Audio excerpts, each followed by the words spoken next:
Today we are learning how voltage adds up when batteries are connected in series. First, I measured one 1.5 volts battery.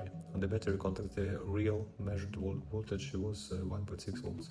Then I connected two batteries in series. When batteries are connected in series, the voltages add together. For ideal 1.5 volts batteries, two batteries would give 3 volts. But real batteries do not always have exactly 1.5 volts on their contacts. In my measurement, two batteries in series gave 2.6 volts. Then I continued with 3, 4 and 5 batteries connected in series. 3 batteries 4.1 volts, 4 batteries 5.7 volts, 5 batteries 7.4 volts.